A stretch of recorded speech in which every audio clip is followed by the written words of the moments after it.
They climbed to the summit, dreaming of glory, but instead they found a destroyed tent and a man left to die in the snow. What he told them changed their path forever. Subscribe and write in the comments which city you are watching from. The ascent had begun in the pale light of dawn, when the horizon was little more than a bruised ribbon of gray and violet above the serrated edges of the peaks. The two climbers had left their camp long before the sun rose, their breath already turning to smoke in the thin, frozen air. They were no strangers to this world of stone and ice. Years of expeditions had carved into their bodies a kind of endurance that most men never knew. Still, the mountain was always a reminder of mortality, no matter how skilled the climber. Its ridges and crevasses, its hidden storms and unrelenting cold, were more ancient than ambition, and more powerful than the human spirit. Yet ambition was what drove them onward, step after step, against the biting wind that clawed at their faces and stiffened their fingers. One of them carried his drive like fire in his chest, dreaming of the summit as if it were the only place left in the world that mattered. The other moved with quieter determination, his mind focused not only on the goal, but also on the countless dangers that lurked along the route. Between them stretched a rope, a lifeline both literal and symbolic, binding their fates together in that vast, indifferent wilderness. They ascended steadily, their crampons biting into the crust of ice, their axes sinking into frozen walls. The valley behind them shrank to a shadow, and the sound of their world diminished until it was only the crunch of snow beneath boots and the whistle of wind through gullies.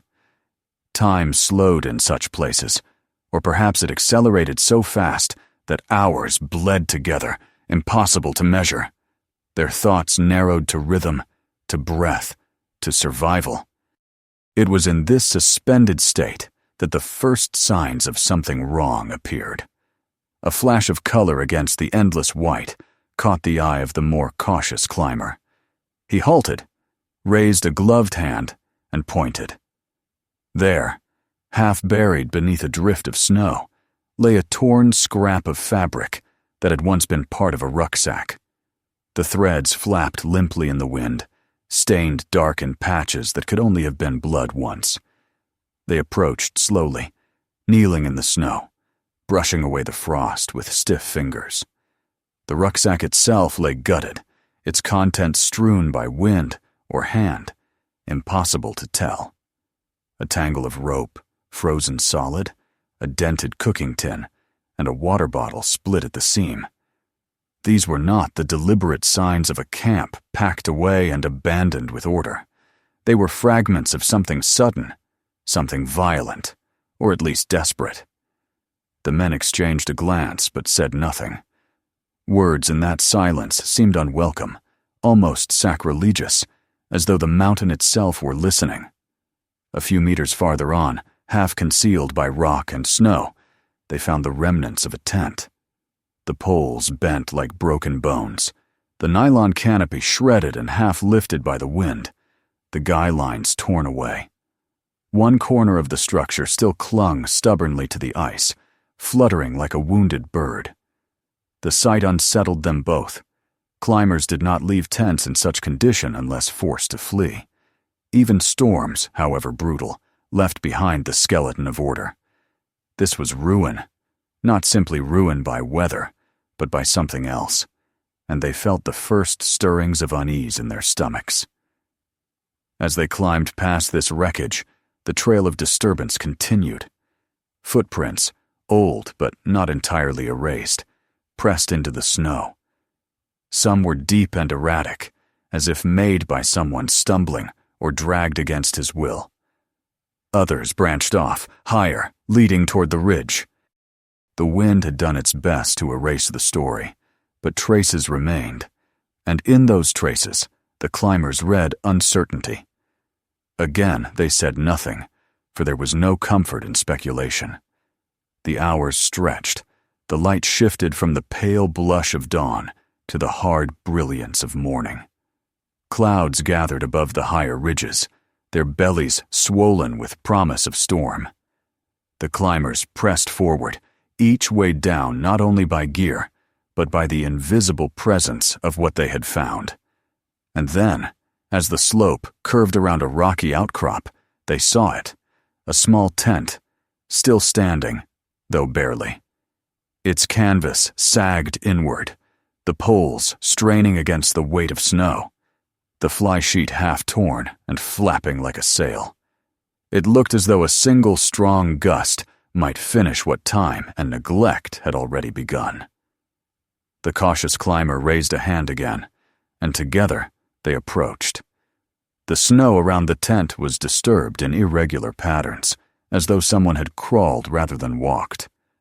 A faint trail of frozen drops, too dark against the whiteness to be mistaken, led from the doorway into the drift nearby. One of them knelt, peering into the half-collapsed entrance. At first he thought it empty. Then, with a sinking chill colder than the air itself, he saw the outline of a human body inside, curled tightly in a sleeping bag that had long since lost its warmth. The face that stared out was pale, lips cracked, eyes closed, but not lifeless. A faint wisp of breath clouded the air before vanishing. They scrambled to action, cutting away the flaps of ice that had frozen the zipper shut, crawling inside despite the cramped space. The man they found was in dire condition. His skin was mottled with frostbite, his fingers swollen and purple. His chest rose shallowly, each breath a ragged wheeze.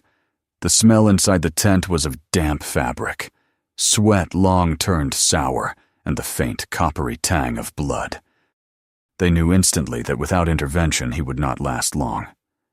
Carefully, they lifted him, their own bodies forming a shield against the wind, and began the work of coaxing life back into him with what little resources they carried. One of them lit a small stove just outside the tent, its flame hissing to life in the thin air. Snow melted into water, which they fed to the man in small sips against his cracked lips. They rubbed his hands and feet, trying to restore some circulation. His eyelids fluttered, and for the first time a flicker of awareness showed in his face. The sight of that fragile thread of life stirred something heavy in their chests. Pity. Yes, but also dread. Whoever he was, however he had come to be here, the mountain had not been his only enemy. That much was written in the ruined gear, in the scattered remains, in the look of someone abandoned to die. As they worked, the silence pressed closer, thicker. The world outside seemed to hold its breath. They could hear their own heartbeats, the rasp of the stranger's lungs, the distant groan of shifting ice high above the ridge. And in that silence, the two climbers felt the weight of a story larger than themselves, one that had begun before they arrived, and whose ending was far from clear. They had set out that morning with dreams of reaching the summit, of standing where few ever had, of planting their will on the indifferent crown of the mountain. Now, with a half-dead man in their care, and shadows gathering in the sky above, the summit seemed to recede into another world altogether. What lay ahead was no longer a contest between man and nature alone. Something else lurked higher on the slope, waiting, unseen, but already shaping their path. The man in the sleeping bag stirred again, a faint sound rising from his throat. The climbers leaned closer, straining to catch it. His eyes opened a fraction, glazed and searching, and his lips moved without sound. They did not yet know what he would tell them, what truths or terrors waited above, but they knew that this discovery had changed everything. Their journey to the summit had already been rewritten. The mountain, vast and indifferent, had given them not triumph, not beauty, but a secret. And secrets in the high places were as dangerous as any avalanche. The stranger's lips moved soundlessly at first, his chest rising with shallow effort, and the two climbers leaned close, straining to catch even the faintest fragment of what he tried to say. The thin air carried little more than a whisper, broken, almost lost against the wind that rattled the tent fabric above their heads. They gave him another sip of water, carefully trickled against his cracked lips, and slowly the sound grew into words. They were not words of thanks, not the ramblings of someone simply grateful to be alive, but pieces of something darker, fragments of a tale that settled on them with the chill weight of dread. The man coughed, the effort racking his body, and then he began to speak with a voice that carried both desperation and fear. He told them how he had set out as part of a small group. They had planned the ascent with care, trained for months, dreamed of this very mountain as the pinnacle of their climbing lives. For the first days, everything went according to plan. The weather, though harsh, was manageable, and their spirits carried them higher step by step. But as they moved beyond the safer slopes, they encountered others on the mountain, men who at first appeared to be fellow climbers. Their clothing was the same, their gear indistinguishable from any other expedition. Only later did their true nature reveal itself. These were not men chasing the summit for glory or for personal triumph. They had come to the mountain for something else entirely. The wounded climber's voice broke into silences, his sentences halting, as if memory itself pained him. He described how the strangers demanded equipment under the pretense of helping lighten the load. At first, his team thought it was an act of camaraderie, a sharing of resources in an environment where cooperation meant survival. But the truth was harsher. They were thieves, opportunists, predators disguised as mountaineers. They did not climb for the summit, but for what others carried with them: food, fuel, oxygen. They lurked higher along the ridges, waiting for the exhausted, for the stragglers, for those most vulnerable. The man coughed again, his hand clutching weakly at his chest, as though to hold himself together. He said that when his group refused to surrender supplies, the strangers turned violent. Fists and boots in the snow, gear ripped from frozen hands, the merciless crack of ice axes used not for ascent, but for intimidation. He himself had been singled out when he lagged behind. His friends tried to intervene, but the strangers outnumbered them, stronger and more ruthless. In the chaos, he was struck hard, thrown from a ledge, his body rolling down the slope until the mountain caught him in its cruel embrace. When he regained his senses, broken and bleeding, he was alone. He never saw his companions again. The climbers listening felt the air grow heavier with every word. It was one thing to face storms, avalanches, and the thin line of survival drawn by the mountain itself. But to know that other men, fellow humans bound by the same fragile pursuit, could turn into hunters, preying on those who shared the same path, that knowledge was colder than the ice beneath their boots. The mountain, indifferent as it was, had never seemed so cruel as in that moment, when it was revealed as a stage for human malice. The stranger's tale continued, though his voice faltered often. He described the slow crawl to his ruined tent, the attempt to fashion shelter from what little remained. Days had blurred together in hunger and thirst. His wounds throbbed with each shallow breath, his ribs stabbing him when he tried to move. He had waited for help or for death, whichever would come first. But the snow gave him only silence, until finally the two climbers had arrived. He looked at them with hollow eyes, their own reflections flickering in the dim light of the stove outside, and whispered that there were more of them higher up. The men who had attacked him hadn't left the mountain. They were waiting. A silence followed that confession, more profound than any before.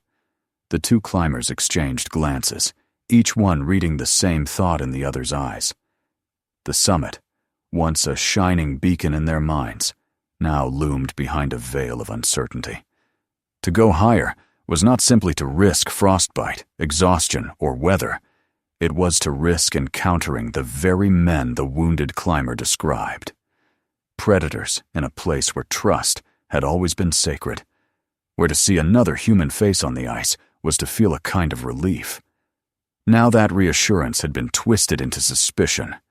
The man slumped back, his strength spent after the telling, his chest rattled with each breath, his skin pale as the snow outside.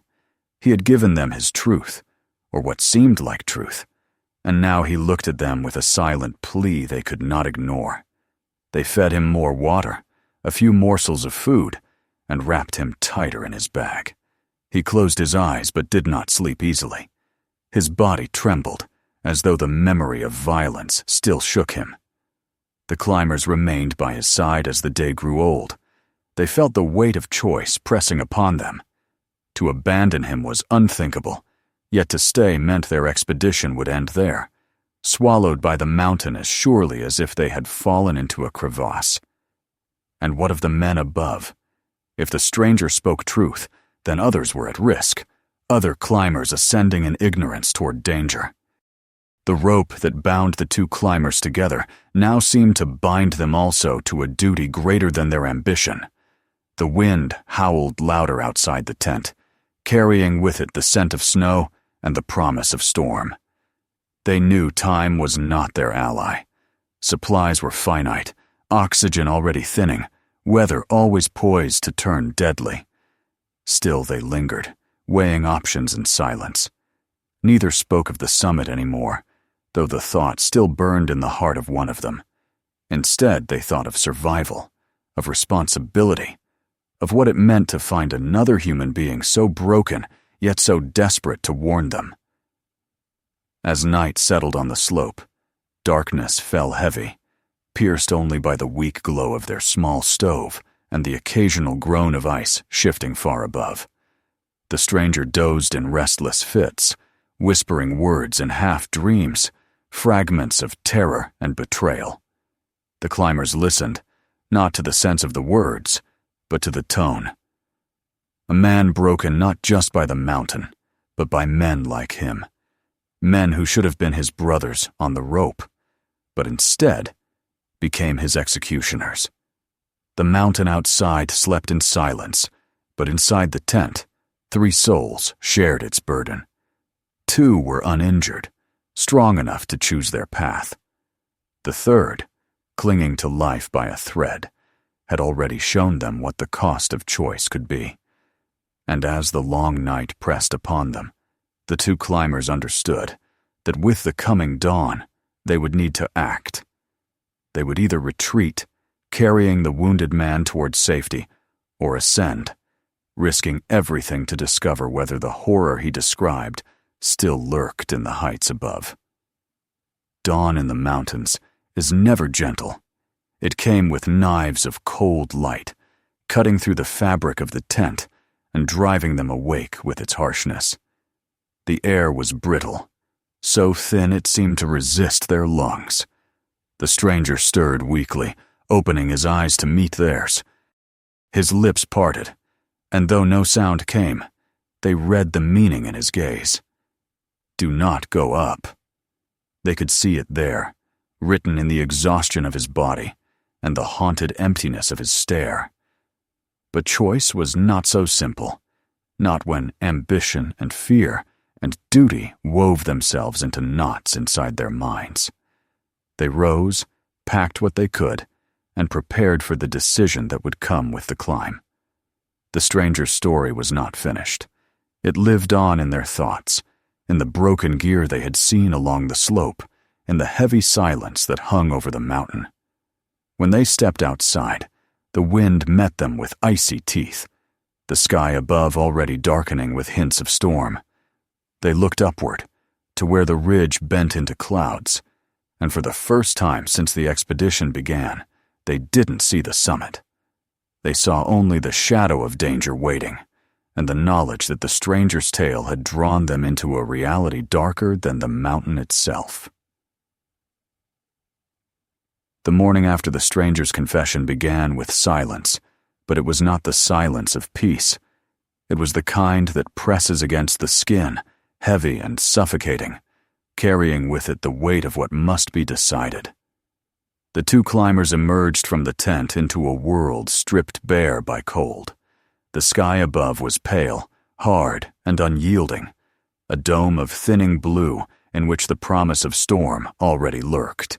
Their breaths burst in white clouds, their bodies moving stiffly beneath the strain of exhaustion and the weight of choices left unresolved. Behind them, in the tattered tent, the wounded man lay curled in his bag, alive but fragile, his chest rising with shallow effort. He had given them his truth, whether born of memory or fever, and now it had become their burden. They set to work, moving in practiced silence. Food was rationed carefully. A few mouthfuls of dried meat and a small measure of melted snow passed to the stranger's lips. They tightened the cords of his bag, pulling the fabric close around his neck to trap what little heat remained. One of them lingered longer, adjusting the broken poles of the tent so that the wind might not strip it entirely away. The other busied himself by marking coordinates into their device, setting a point they could return to if they survived the climb. Neither admitted aloud what they knew, that leaving him behind, even for a few hours, might mean abandoning him to death. Yet the need to know if his story was true was stronger, at least for one of them, than the voice of mercy whispering to stay. They secured their own gear, checked ropes and harnesses, and when all was ready, they looked at one another across the snow. No words passed between them, but in the tilt of a head, in the grip of a glove, the agreement was made. They would ascend. Not for glory now, nor for the shimmering prize of the summit, but for truth, for certainty, for the knowledge of what lay ahead. With that silent covenant, they turned their backs on the fragile shelter and began the climb upward. The slope steepened quickly. Ice walls loomed above. Ridges rose like the spines of some ancient beast, and every step became a negotiation with gravity. Their bodies strained against the thin air, lungs burning as though breathing fire. Muscles quivered with fatigue, but training and discipline carried them forward. The rope between them stretched and slackened, an umbilical cord binding them against the abyss. Beneath their boots, the mountain groaned with hidden shifts, sending faint tremors through the crust of snow and ice. The higher they climbed, the more the world below dissolved into mist and memory, until there was nothing but rock, wind, and the endless vertical of their ambition. The storm's first whispers began to show. Thin veils of snow danced through the air, carried by sudden gusts that nearly tore the axes from their hands. They pressed themselves against the ice, anchoring with screws and lines, their breaths shallow, their eyes fixed upward. Hours passed in this rhythm, each moment measured not by time, but by the beat of their hearts, by the next handhold, the next foothold. It was during a pause on a narrow ledge that they found the first undeniable sign. Half buried in snow was a glove, its fabric torn and stiff with ice. The brand was known, common among climbers, but this glove bore marks that had nothing to do with weather. The leather of the palm was split as if ripped by force. A few meters away lay a rope, frayed and cut. One climber picked it up, ran it through his gloved fingers, and then tossed it aside, as though the touch itself was poison. Their eyes met, the truth already forming between them. They pressed on. Higher. Through a couloir that narrowed like the throat of a beast, they pulled themselves upward. There, clinging to the wall, they found another trace. A carabiner snapped clean in two, the metal edges rough, not from the stress of weight, but from deliberate tampering. The air thickened with dread, the silence of the mountain now seeming to pulse with the echo of human malice. As they climbed, the findings became more frequent. A torn scrap of jacket flapping in the wind, the faint imprint of boots pressed into the snow, not yet erased by weather. And then, rounding a shoulder of rock, they came upon a hollow carved by ice, where the truth could no longer be doubted. Hidden from plain sight, tucked away from the trail, was a cache. Piled haphazardly yet unmistakably, it contained what had once belonged to many. Oxygen cylinders stacked like trophies, packs of food, ropes, helmets, even personal belongings, a diary, a photograph, a watch. Each item was ordinary, but together they formed a grotesque collection. No climber abandoned such things willingly. They had been taken. The two men stood in the snow, gazing at the pile with hearts beating too loud in their chests. This was no accident, no misfortune. The stranger's story had been true. Somewhere above them, or perhaps hidden in the very shadows of the rocks around them, those who had gathered these spoils waited still. The climbers felt exposed, as if unseen eyes watched from the ridges, measuring them, weighing whether to let them pass or to strike. The more ambitious of the two clenched his fists, the summit still whispering its siren call. To turn back now meant surrender, meant retreat under the weight of another man's story. But the cautious one felt the mountain differently. He looked at the cache, at the stripped-down remnants of lives once tied to this place, and saw not a challenge to overcome, but a warning carved in ice. His thoughts turned to the wounded man they had left behind, to the fragile line of breath that tied him to life. If they delayed, if they pressed onward, they might never return to him. They argued without words as they stood there, their eyes locked, the storm beginning to close around them. Snow fell heavier, wind shrieked against the rock, and the cache before them seemed to fade in and out of sight. In the end, the mountain itself made the decision. A low rumble rolled across the heights, the groan of shifting ice, and a sheet of snow broke loose high above. It did not strike them, but it thundered down a gully with such force that the ground beneath their feet trembled. The message was clear. The summit, the climb, the glory. It all balanced on the edge of catastrophe. They turned away from the cache at last, their faces set with grim resolve. Their ascent had answered the question. The wounded man had spoken truth. There were predators in the high places, thieves who fed not on the mountain, but on those who sought to conquer it. The climbers descended slowly, carefully, their axes biting into ice, their boots pressing into snow with renewed caution. With each step downward, the weight of their discovery pressed heavier. Above them, shrouded in storm, the mountain kept its secrets, indifferent as ever. But they carried its truth inside them now, a truth darker than any cloud. When at last they saw the tattered tent once more, huddled against the slope, the relief was sharp enough to feel like pain. They stumbled toward it, their bodies aching, their lungs burning, their minds filled with the memory of that hidden cache. Inside, the wounded man still breathed, faint and fragile, his eyes flickering open as they entered. They knelt beside him, their hands moving quickly to provide water, warmth, comfort. His gaze searched theirs, questions unspoken but understood. They nodded, and in that gesture conveyed everything. He had not lied. He had not been mad. They had seen the proof with their own eyes. Night fell again on the mountain, the storm rising into a howl that rattled the tent and buried their tracks beneath fresh snow. The climbers sat in silence, their thoughts circling the same truth. The mountain would wait, its summit untouched by them, but the lives it demanded were not always taken by its hand alone. Sometimes men themselves were the avalanche.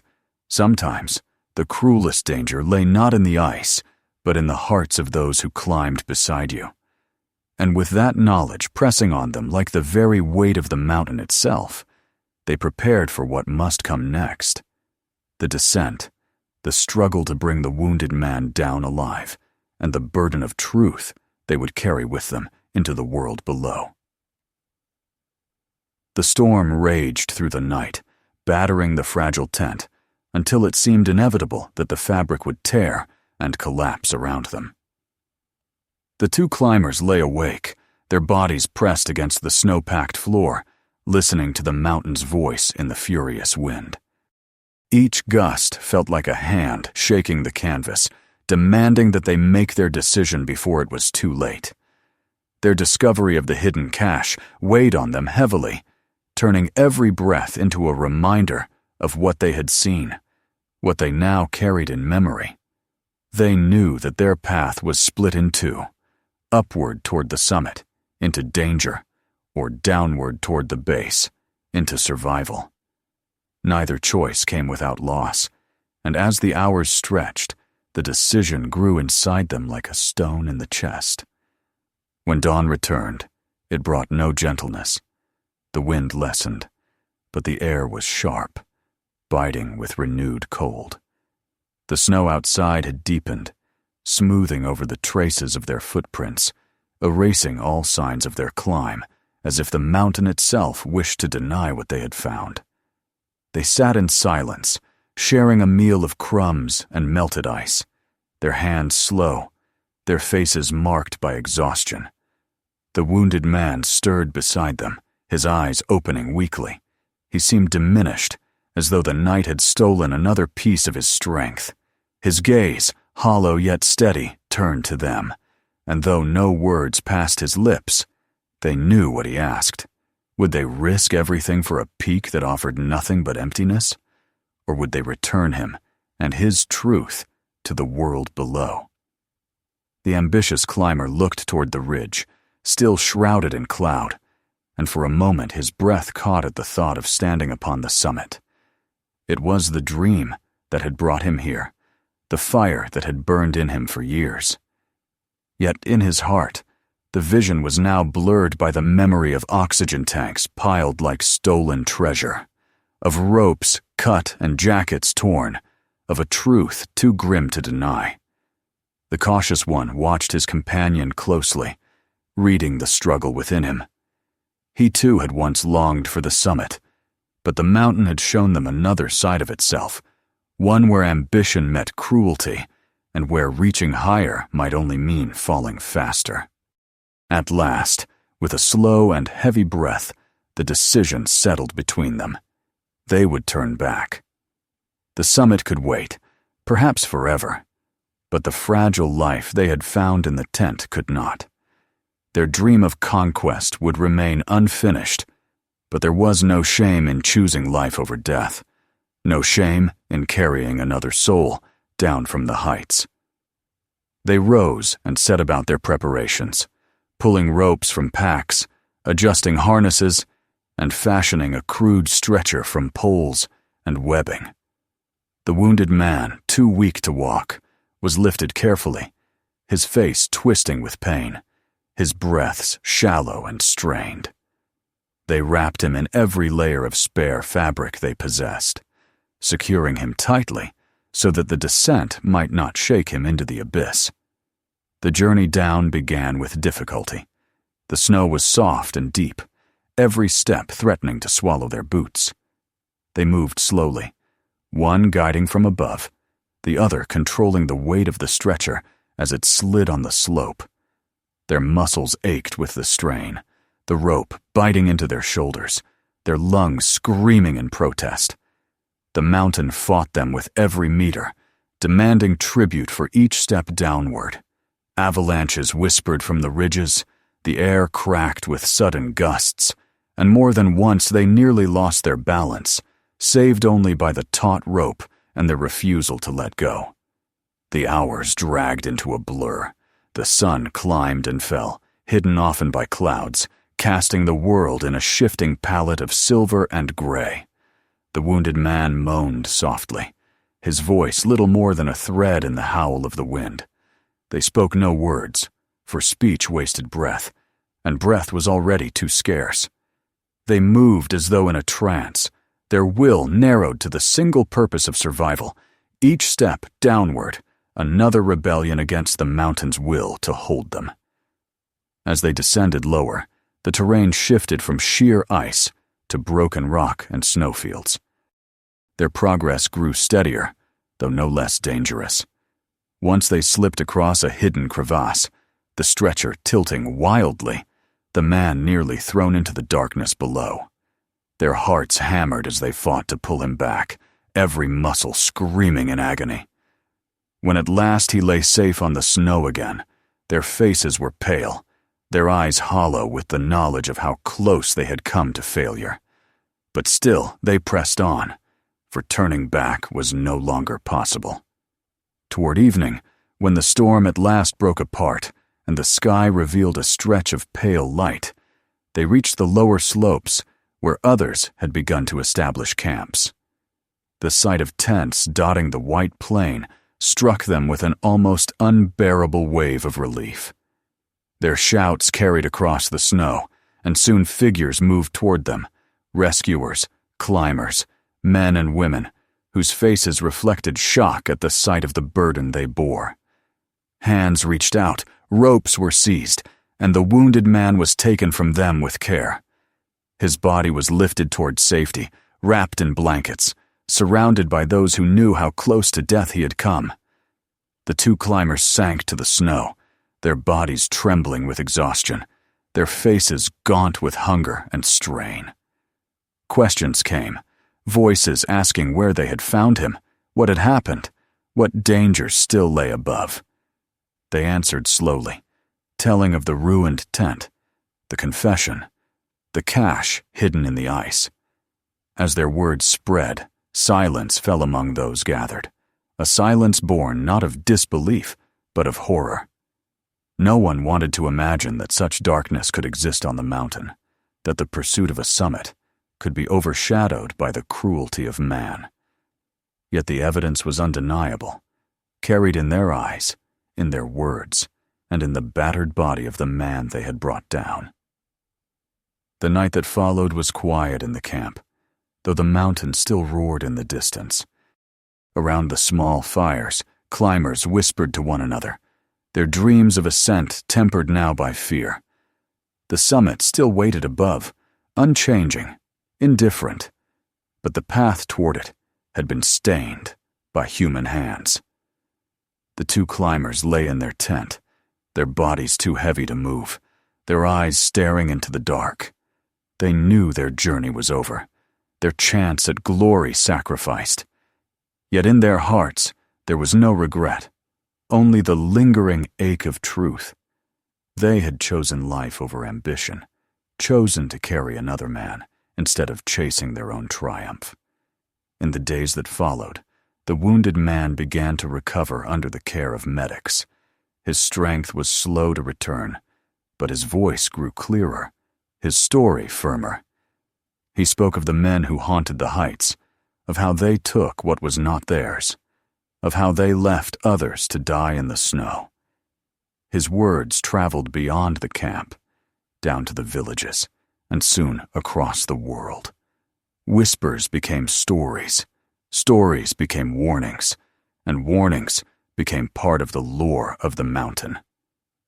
The two climbers watched it unfold with weary eyes, knowing that though the mountain would remain indifferent, the world of men could no longer ignore what had been revealed.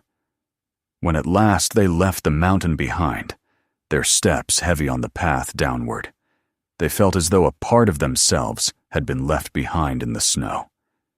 Not the part that had dreamed of the summit, but the part that had learned the truth, that the mountain's greatest danger was not in its storms or its ice, but in the hearts of those who walked upon it. They carried that knowledge like a scar, invisible yet eternal, a reminder of what they had seen and chosen. The summit remained untouched by them, but they had gained something greater than glory, the certainty that life, even fragile and fleeting, is worth more than any peak. And so the mountain stood, vast and silent, its ridges cutting against the sky, its slopes gleaming with ice. It had not changed, would not change, for mountains are eternal in their indifference. But for those who had climbed it, who had faced not only its storms, but the cruelty of men, the memory would remain. The silence of the high places would forever carry with it the echo of choice, the shadow of hidden caches, and the fragile breath of a wounded man who lived because two climbers chose to descend instead of ascend. If this story moved you, make sure to subscribe so you never miss the next one. Take a moment to watch the next video waiting for you right now. There are more stories you won't want to miss. And don't forget to share this video with friends and family. Some stories are too meaningful to keep to yourself,